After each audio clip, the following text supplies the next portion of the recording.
The 30th of March. It's been 11 years since we started the show. It should be a celebratory anniversary show. The only problem is the Jazz do not have us in a celebratory mode. It happened again. How do you explain it? And is it how this team will be remembered? It's all coming up on today's edition of Locked on Jazz. Bum bum bum bum bum bum bum bum bum bum bum bum bum pow. You are Locked On Jazz, your daily podcast on the Utah Jazz. Part of the Locked On Podcast Network, your team every day. How are you? I'm David Locke, radio voice of the Utah Jazz, Jazz NBA insider. This is Locked On Jazz, your daily podcast on the Utah Jazz, giving you insight, expertise, geeky numbers, and hopefully making it way better to be a Jazz fan each and every day. See if we can do that today. It'd be quite an accomplishment. We are free and available on all platforms. Thank you very much for making Locked On Jazz your first listen of every single day. And for those of you who have done it from the beginning, we are at 11 years today. Today's show, by the way, is brought to you by NBA Top Shot. NBA Top Shot is the future of being an NBA fan. Own officially licensed rare NFTs for the greatest moments from NBA history. Sign up today at lockedon.nbatopshot.com. Before we delve into what happened last night, before we try to figure out why it happened and what it means, as the Jazz were ahead by 25 points in a game that is stunningly, eerily similar to Game 6 against the Clippers, the first time back in that building, I do want to take a second and thank you guys. 11 years ago on March 30th, we did a YouTube. You can probably find it out there somewhere. I have no idea what the show is going to be. We're just trying something. And that's really the point, is that you allowed me to just try stuff. And I really couldn't be more thankful for that. We didn't exactly know what we were doing, or I didn't know. I kind of knew that following Hot Rod Hundley, the chances of having any success and keeping the job were slim to none. And I didn't really feel like I wanted to get fired. So what could I do to make, my connection unique and different with fans, after, following one of the great announcers of all time? And it turns out that this is kind of what I chose, that Twitter and social networking was the new thing and I thought we could do this. The thing is, we tried a bunch of different iterations. We had a bunch of terrible moments. We did Google Hangouts. We did all this. And in the end of it, you guys supported it and allowed me to make all sorts of mistakes, do different things, come on for the ride. And now we've built this, and it led to the network. It's led to a lot of stuff. So I just want to say thank you. You guys are the core of everything that's ever happened with Locked On. You're the core of everything that's happened with Locked On Jazz. And, so for me personally, it's bigger than just being a Jazz fan. You were very supportive of my work. So it's been 11 years, kind of crazy. We're probably well in the 2,200, 2,500 show range. We've all spent a lot of time together. We're pretty close, connected. You guys allow me to have my hair look like this in the morning. My close friends who, kind of occasionally find this. I got a text from one of them yesterday that said, "Well, I didn't know you did it on YouTube. Wow, you look really worn out." It's like, well, that's just, I get up and I do the podcast and I don't care what I look like. And you guys have all accepted me for that. So that's our warm and fuzzy. What happened last night's really flabbergasting. If you go to Game 6 on June 18th of last year, on a day where, frankly, in retrospect, I don't want to there's an adage in the NBA that's never as good as it seems, and it's never as bad as it seems. Hope that's true today, because I'm not going to lie. Last night felt like we could look back at it and say, like, oh, that was the end of it. Like, it just felt really catastrophic. It's never as good as it seems. It's never as bad as it seems is probably the most truthful of that. Or we're going to look back at June 18th as the day in which, frankly, we never recovered. And the similarity is unbelievable. So Game 6, Donovan hits a three to open the third quarter. It's 75-50. Rudy Gobert makes a layup last night. It's 76-51. What's more incredible about it is it's not as though we just completely collapse and go away at that moment. So, for example, we're up 25 against the Clippers, and the Clippers, Terrence Mann makes a bunch of shots and brings it back, and it gets to 14 in game 6, and then we rush it back out to 21. Here, it's the exact same thing. We're up 71-50 or 76-51, 25. Paul George makes a bunch of plays. Hartenstein makes a bunch of plays. It gets down to 20, and we rush it back up to 23. They kind of we play around. They get it down to 16 at 92-76. They then go on a run to close the quarter, and they get it down to, but we push it back up to 20-18 with 52 seconds left in the quarter. The end of the third quarter is a disaster. This is very similar. We pushed it back up to 19 in game 6, and then we just end of the quarter completely collapsed.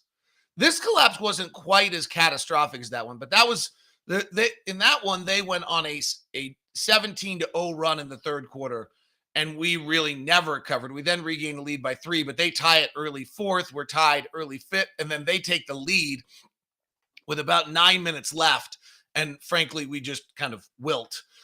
Last night was a little better than that. But the crazy thing is, with 9:09 left, we go back up 16.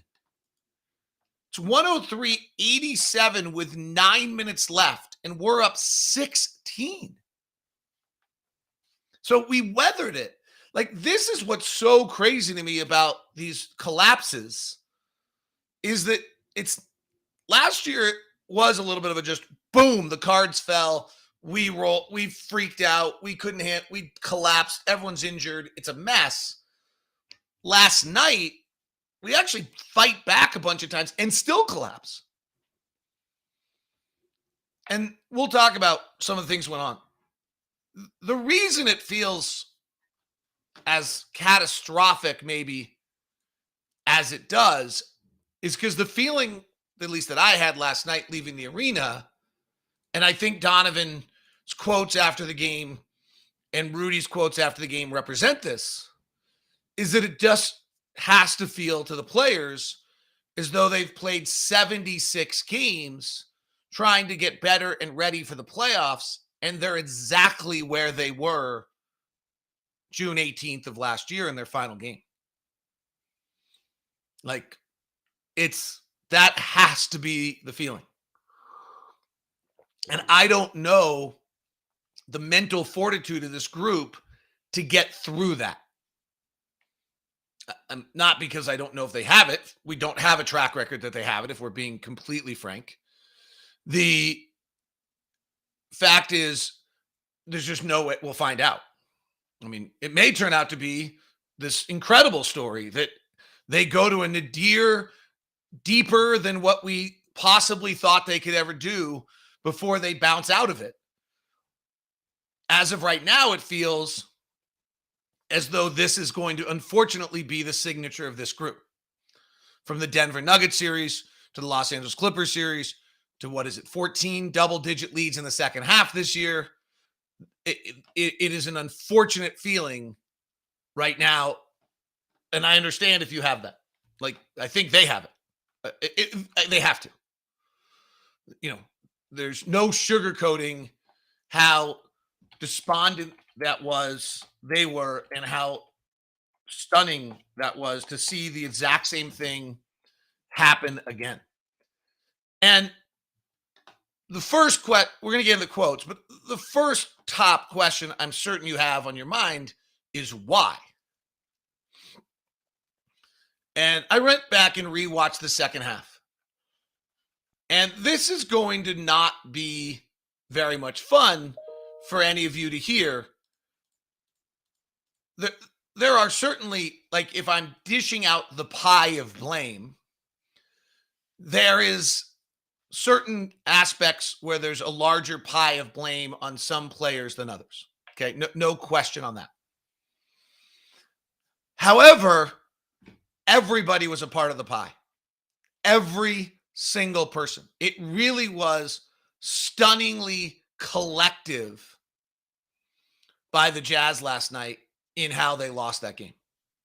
Whether it was a Mike Conley bad turnover or a Donovan Mitchell not boxing out Terrence Mann or a Rudy Gay lazy pass or a Rudy Gobert not impacting Harkenstein on drives that were by Reggie Jackson and like somebody else. They weren't Paul George drives that were pulling Rudy away from Harkenstein down low.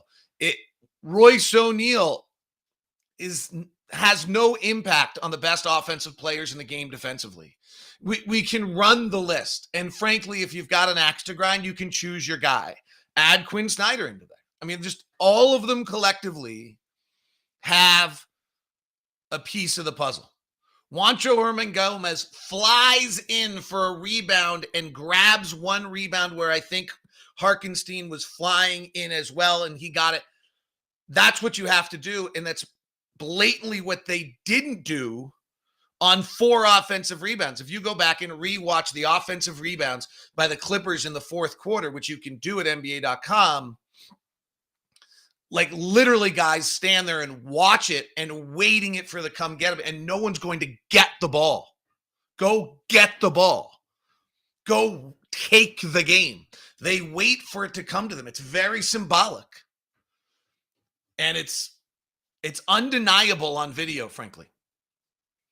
So, if you're here today hoping to find the one reason and the one person, I'm probably not going to, I don't have that for you.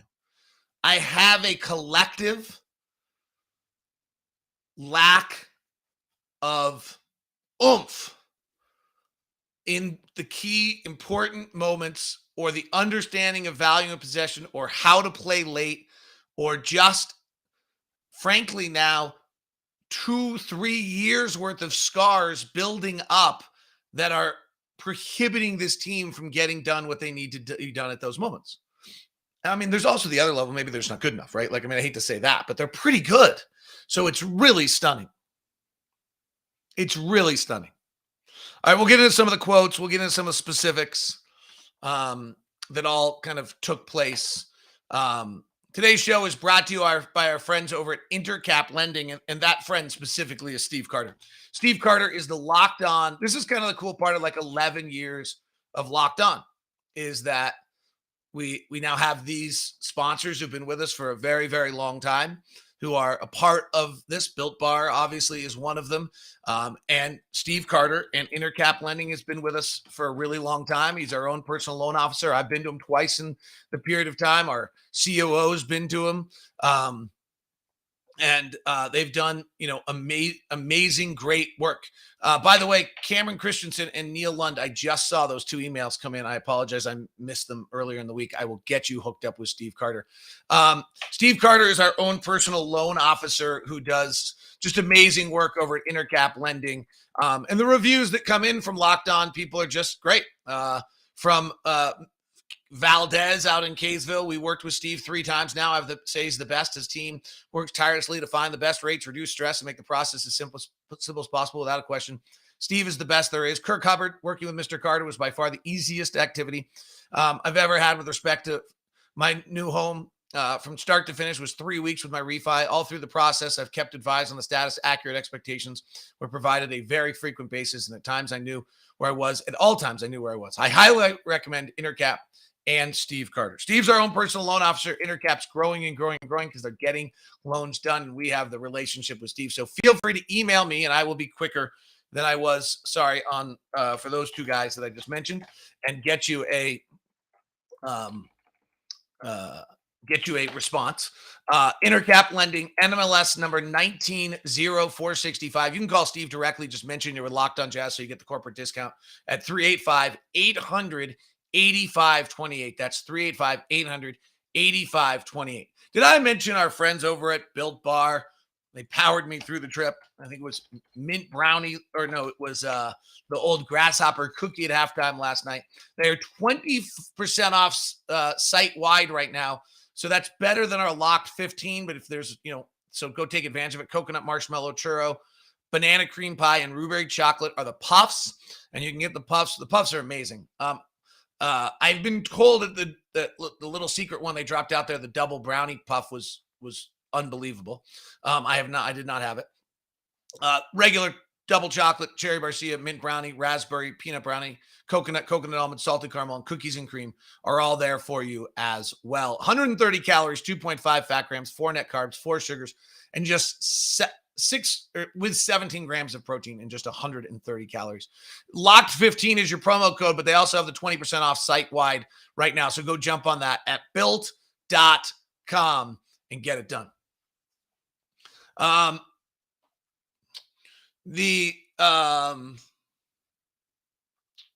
So after the game, Donovan Mitchell said, I don't know. It's the same beep. I don't know. That's about as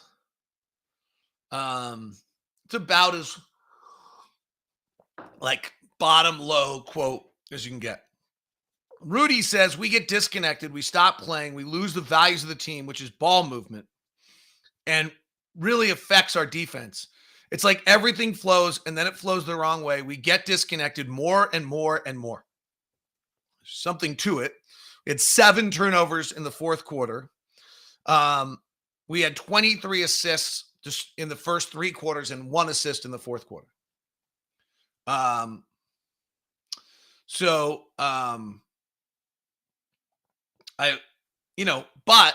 we'll get into this in a minute. It's all because of defense. We can talk about the offense. It was bad. It had an 80 offensive rating in the fourth quarter. And maybe that's what impacts. Maybe that's what the impact is in the fourth quarter of games, is that the offense goes and then the defense goes. But the defense was horrendous last night from the second quarter on. And that's prohibiting us from being the team we want to be. Rudy continued, nobody hits nobody. We don't get our hands dirty. We never get our hands dirty. We're a very good team, but I get effed up every night. But we have to get to the point where we do that to other teams. He's really right. If you watch the second half, we don't hit anyone. Like, Donovan has some possessions on the glass that are really, on the defensive glass, that they're really bad. Like, he's jousting with Reggie Jackson out front for no value at all, while if he came down to go get the rebound like he should, like, then someone's not flying in to get the next board. He's got one weird one where he's jousting with Reggie Jackson, and he kind of looks at Harkenstein and sees him coming in, and I don't know if he's supposed to shift over or what he's doing, and he's 6'1", so it's going to be awfully hard for him to – he's listed at 6'3". It's going to be really awfully hard for him to go get that board, but, like, got to hit him. The 4 offensive rebounds, like, if you're diehard and you want to go rewatch them, I would suggest go to NBA.com, go to game, go to fourth quarter, go look at the 4 offensive rebounds, click the blue number, watch the 4 offensive rebounds. They're telling. Because if you actually go watch the defensive rebounds, you see the exact opposite. You see Juancho flying in. You see guys reacting beforehand to get into the position to rebound instead of watching and waiting. But the defense is really the biggest problem here. If you look at this game last night, they start the night shooting 13 of 39 from the field when Rudy Gobert's on the floor. So when the game, in the first half of the game, or first like 3 quarters, they're 13 of 39 shooting when Rudy's on the floor. And then as the game goes on, they figure it out. And they pull Zubac and they go to Harkenstein, which is the exact same thing that they did against us in the game 6. If you, from the moment Zubac leaves the game, which is about, let me see if I can find the exact moment. It's about the 7-10 mark of the third quarter. The Clippers shoot 23 of their final 36. 7 of 15 from 3, 12 of 14 from the free throw line, and they score 65 points in the final 19 minutes of the game. Rudy's on the floor for 16 of those minutes. Greg Monroe plays 2 minutes and 52 seconds of this. And our defensive rating with Rudy Gobert on the floor is a 167. We can discuss anything else we want. Any of it. The lack of those 4 offensive rebounds, the missed free throws, the 7 turnovers. This is it. This is it. In the final 19 minutes of the game, our defensive rating was a 162. Like, that's whatever that is, wherever you want to place that, that's it.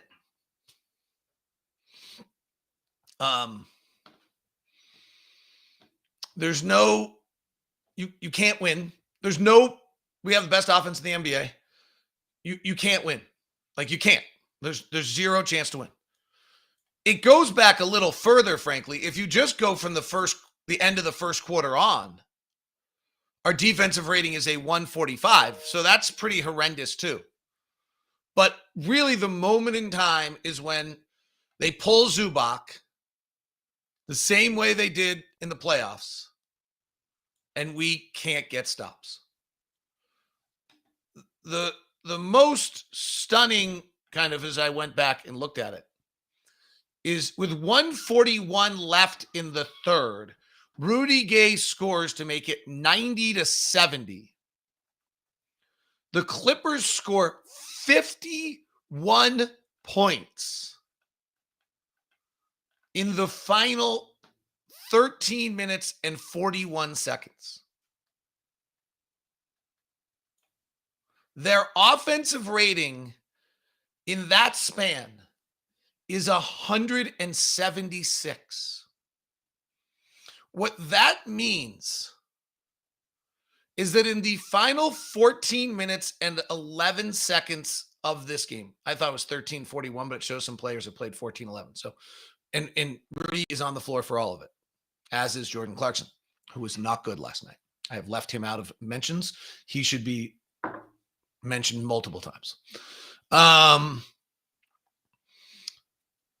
In the final 13:41 or 14:11, every time the Clippers crossed half court, they scored 1.75 points. The offense, in the 9 minutes Donovan's on for the fourth quarter, our offensive ratings of 57. That's bad. Maybe the offense led to the defense.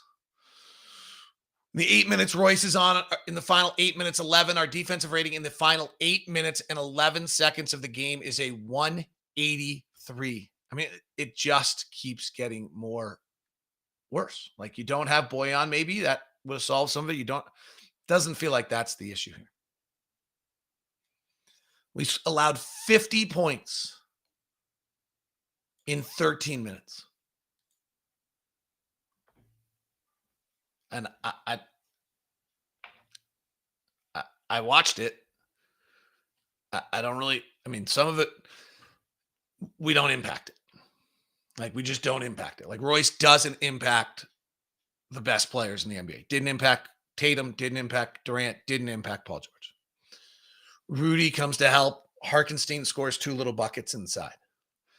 When they miss, we allow offensive rebounds. Like, we're not impacting them on that side of the floor. All right, I'll get to some of your questions and comments. Happy anniversary show. Woohoo! So a lot of stuff, I'll, there's a lot of people I can see in the chat who want to play a blame game. I get it. I don't have a single blame game here. I just, there's whatever it is. Daniel House, of all things, like maybe it should be so eye-opening how much like Herman Gomez's energy and House's toughness showed this year with this team. And House is like, got into I can't remember who it was who he played, and maybe it was Devin Booker, and literally watched Devin Booker like pull back, like he's the one guy who did it. So hopefully he's close, and maybe it makes a difference. Today's show is brought to you by Prize Picks. Prize Picks, NBA fans, is daily fantasy made easy. It's easy to use. You pick 2 to 5 players and over-under projections. You can win up to 10 times an entry. It's just you and the projected numbers. Entries can be made in 60 seconds or less. It's that easy. Prize Picks is safe, otherwise fast withdrawals. Use the award-winning app in the App Store. Prize Pick offers a variety of options. Prize Pick allows you to do points scored, rebounds, and here's the coolest, and mixed sports entries, actually. So you could do NBA and Major League Baseball and soccer and MMA and all combine it together. Here's the best part. Prize Picks has an exclusive no-brainer offer for all users. Users get $50 for free if a player in your Prize Picks entry scores a single point. But you must use the code NBA. That's right. This is an exclusive offer for Locked On listeners. Sign up today and use the code NBA. $50 for free if a player in your first Prize Picks entry scores a single point.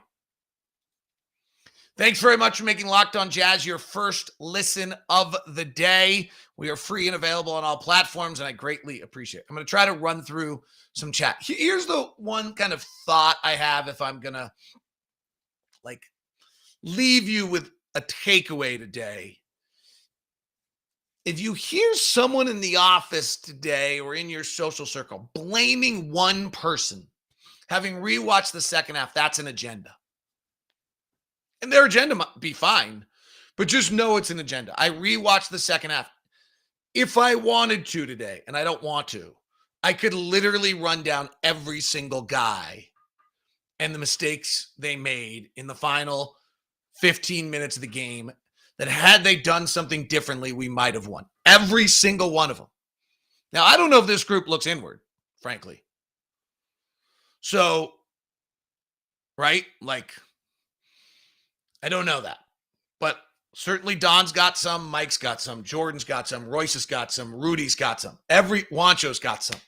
Rudy Gay's got some. Who else played? Eric Pascal's got some. It's all it's all there.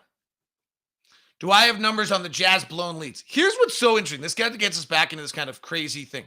So the Jazz have played the second most amount of second half double-digit leads in the NBA. We've led in the second half of games by double figures, 55 games this year out of 76. It's a lot. We have lost 14 of those. Memphis has played more. They've played 56. Let me make sure that I have this as... Oh, I actually have this for the whole season. Let's go second half. We've lost 14 double-digit leads in the season. We've had the second most amount of double-digit leads of any team all year. That was. Indiana's lost the most at 16. Cleveland's lost 15. In the second half of games, we've lost 11. We have had the most second half leads, double-digit second half leads of any team in the NBA. 51 out of our 76 games, we've led by double digits in the second half. Phoenix is 51-0, and we're 40-11. We've blown 14 double-digit leads, which I kind of think is silly. First half double-digit lead in the three-point shooting year is not that big a deal. The only other team that's in double digits is Indiana. No other team is at 8, more than 8. Now, we've had 51, so we've had a lot more chances. Miami, who's really, really good, is 42-8. We're 40-11. It's not good. It's not quite as horrendous as it feels when I say it. Like I could kind of mislead you with stats on this one. It's 11. No other team in the league other than Indiana's over 8. But we've had 51 leads. Miami's had 50. They're 42-8. Phoenix is unbelievable. Phoenix is great. and they deserve it all. They're 51-0. They're better than we are. Boston is 40-7 with 47 of them. So, if they follow that number, if they got to 51, they'll be 44 and 43-8. So it's, 2 or 3 more than everybody else in the league. It's not great.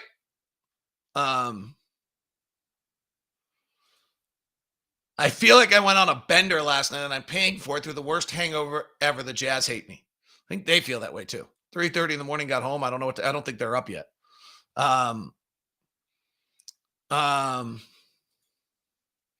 As someone who was with the team on the road, how exhausted were they? Could the team have been exhausted and guessed? I do think that's part of it, right? So I will say I was actually less tired in Los Angeles than I was in Charlotte. My dead exhaustion moment of the trip was walking to the game in Charlotte. I literally turned to Ron and said, oh, dear God, if the players feel like I do right now. And I think I called an awful game that night, frankly. So I was dead exhausted in Charlotte. And then Dallas, I had what I call I didn't talk to any human on Saturday in Dallas in person unless they took my order. Like I literally just went away. I did some work, but I went away. I actually felt okay yesterday. I was around great people. I saw my in-laws, things like that. So maybe that was part of it. And it was nice out. But, we played them on the 18th. Since then, they went to Denver for one, home for one, been home the whole time, played 2 games that whole time. We had gone on the entire road trip in that same time period. So there probably was fatigue that was part of that last night. But honestly, this plays into the same mental toughness issue that we're talking about with this team that they haven't shown, which is, okay, when you're tired, you've got to still go for a rebound. I really actually find the 4 offensive rebounds symbolic to everything. If I was doing a Andy Larson triple team today, day 2 retrospective, I would do the 4 offensive rebounds we gave up and just show those. I just think that's, if I was, that to me is everything.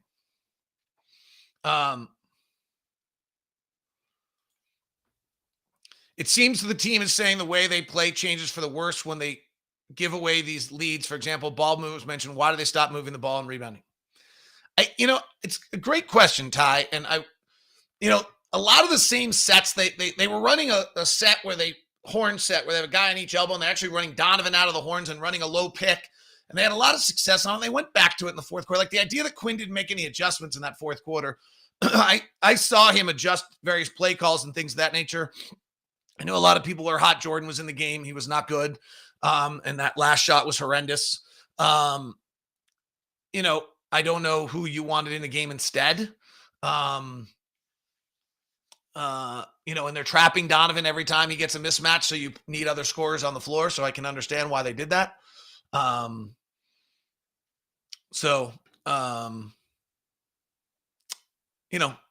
don't,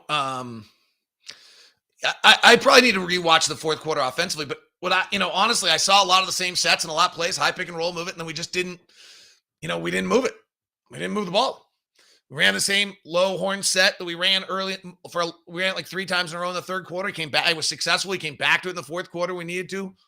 It's kind of a unique set with Donovan's on the one elbow, Rudy's on the other. The pass comes in, Donovan, he catches it, and then Rudy sets a pick, and he's getting the pick at 15 feet, which is a little different than the way we usually play the pick and roll. Makes it really hard to double Donovan, whereas they were doubling Donovan up top. So, the explanation of why it was good coaching to do that, and it worked a little bit. So I probably, tomorrow's show, I'll probably torture myself and rewatch the fourth quarter from a purely offensive standpoint, though defense is the issue. We need a coaching change. It's mind-blowing the Jazz haven't been able to find an answer. Yeah, that or the coach, there isn't an answer for the coach to find, one or the other. It does feel that way, right? Like last night felt like the end of the road. Again, I don't think things are as bad as they are when they're bad, and I don't think they're as good as they are when they're good. I disagree with this. Why does it feel like none of the players are upset? They all feel like they're just rolling over, belly up, accepting everything. Can you confirm? And I would disagree with that pretty strongly. Donovan and Rudy's post-game quotes were pretty telling. So I would disagree with that. I haven't seen that at all.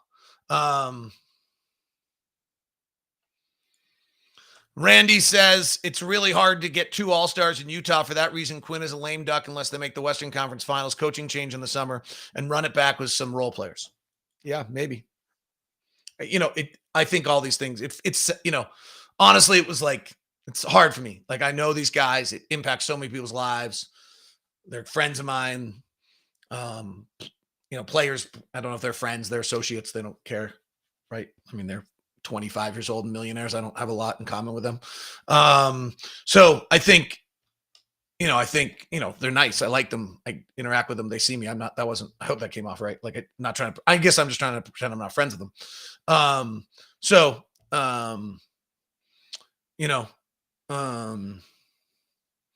It's sad. There's a sadness to it. Like, there's just a lot of people's lives are impacted by this. And so, it's there. There was somebody who said, a bunch of people want to know about Mia Oni's tweet. I actually have that answer, and I'm just going to save it. This was incredible. Hello from the Ukraine. What is with Bojan? Bojan is probably back shortly. He went through a pretty hard practice at UCLA, and I think needs a little more time, but he's on his way. Like, we're getting reinforcements here. Like, there's a chance that I'll leave you this happy. First of all, where in the Ukraine and are you okay is really what we're all wondering right now. And so, thoughts and prayers with you. More than anything. So to end the show with a reminder that Daniel's in the Ukraine and that we're talking about basketball seems appropriate. And then I would leave you this, like, we avoid the 7 seed. Heck, we get the 7 seed. We have to play the Clippers. We win, or we get the 6 seed. We play Denver or Golden State. We somehow win. We then get Memphis or the Clippers in the second round. It's hard to imagine this team, like, with this suddenly coming around and winning again. But next thing you know, we're in the Western Conference Finals, and, like, we forget this day. Hard to imagine that right now. I'm with you. But let's go with that because it's a better thought. Daniel, our thoughts are with you in the Ukraine. To all of you who've been with us for 1 or 2,000 plus of the 11 years of Locked On Jazz or Tip Off or whatever we called it along the way, thank you very much. Have a great day. Appreciate you being a part of the community. Appreciate your support.